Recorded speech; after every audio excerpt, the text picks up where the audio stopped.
are used to tungsten light sources that have a very natural look, and obviously by the nature of how they work, they change their color temperature while dimming. LED fixtures rarely do that and rarely do it in a proper way.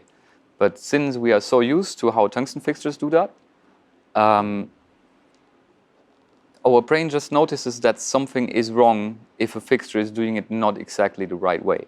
One thing I like about the good old tungsten source is that it does the color temperature drift while dimming. So as I dim down and I dim up, the light gets more red, which is very useful, especially for skin and other things. Also very, very used to that, obviously by the nature of our eye.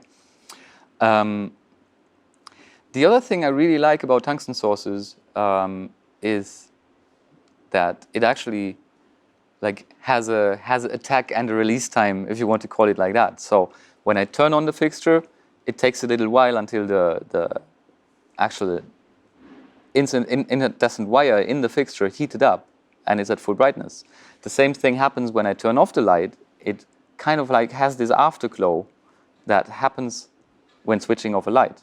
So that's something that LED fixtures haven't really been possible to do or not simulated very well, and I really like Infinity's take at that to replace traditional tungsten fixtures.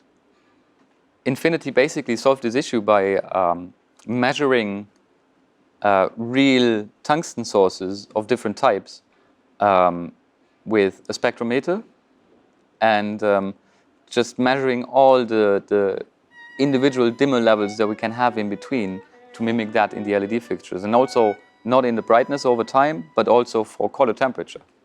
So the result that you see with the LED fixture is exactly what it would be with the equivalent tungsten source that you can define in the fixture.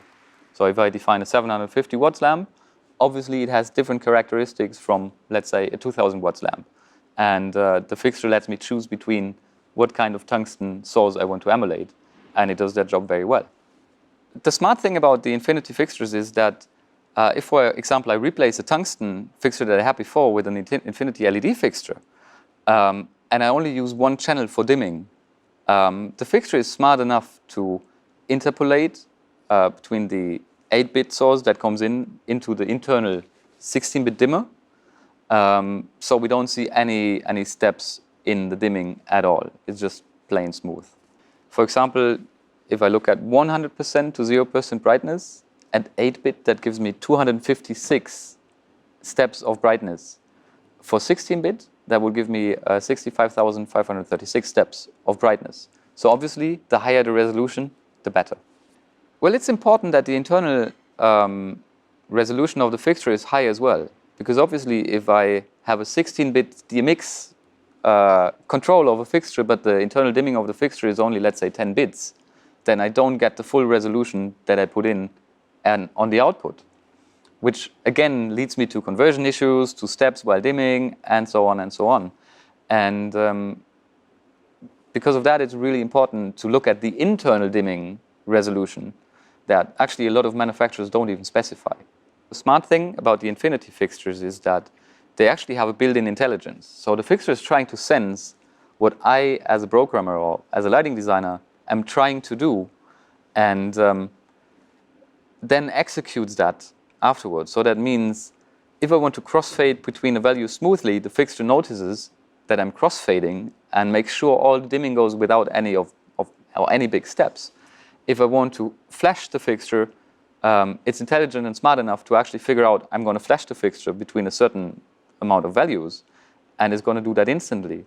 And a lot of manufacturers do that for 0 to 100% or 100% to 0%, but it doesn't work anymore if I'm flashing from, let's say, 20% to 80%. And the Infinity fixture is actually smart enough to figure out that even there, I want to turn on the light or set it to 80% instantly instead of crossfading smoothly. And I think that's a very clever move.